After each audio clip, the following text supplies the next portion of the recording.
Hey, friends. Welcome back to today's Monday Muse for the week of June 15th. Bob Mosier here, one of the co founders of Apply Synergies and the Five Moments of Need methodology. It's wonderful to have you here. I sure do hope that these are being helpful. Again, give us feedback. Let us know in the comments chat if these are on spot on or they're inciting some thinking or if they're a great way to start a dialogue for the week. I'd love to hear your feelings and ideas. We'll definitely try to do our best to make them helpful. So today I'm going to go a bit into something. If you've heard me speak before, or Dr. Gottfredson and I speak or write on things before, we are huge vocabulary guys. It's something I've had a little issue, to be honest with you, with L&D over the years in our throwing out a term and frankly not really having taken it down to the level of definition that we as an industry can communicate, but also at the same time design to. Micro learning. Don't get me started on microlearning. By the way, I adore microlearning, but if you sit 9 L&D professionals in 9 separate rooms, you might get 9 different definitions. And again, it's not the term, friends. It's the way in which we communicate that to those we serve, and therefore how we also then get to do what we do, and they understand the deliverables. So today I'm going to pivot on 3 terms that are really kind of cycling out there a lot, particularly in the world of AI and workflow learning, and that is a task, a workflow, and a skill. Task and workflow are out there a lot in AI, and it's a very powerful pivot for the world of workflow learning, 5 moments of need, because frankly, every job, according to Dr. Conrad Gottfredson, the smallest definable measure of performance is a task. A task is made up of steps.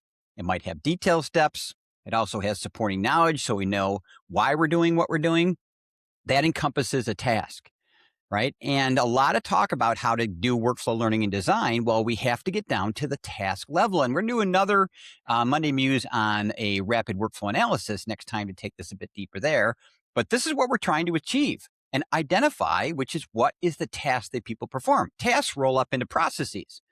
Processes are chunked. If you're familiar with 7 plus or minus 2, these kinds of things, because we're trying to make sense of the workflow, and processes become workflows. Right. So we have tasks. Their smallest units are steps, detailed steps, and supporting knowledge.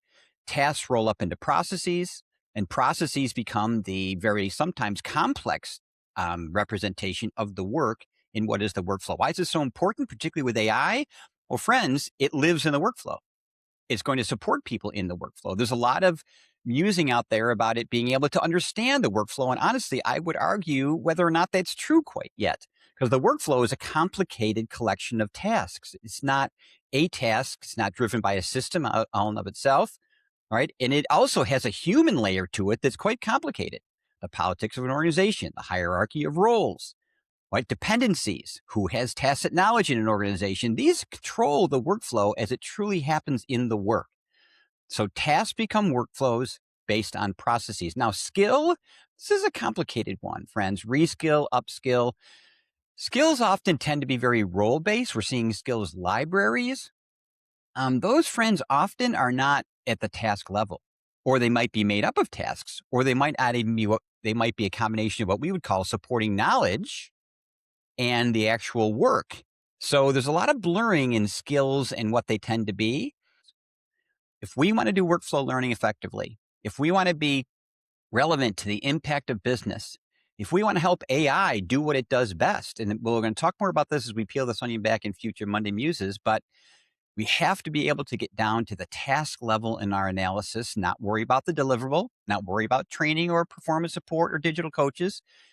Workflow analysis, which we'll do in our next Monday Muse, is a powerful way in which we move beyond training focus to performance focus by understanding tasks, process, and workflow. Hope that's helpful, friends. Love to hear your feedback. Hope your week goes well, and we will talk to you again next week.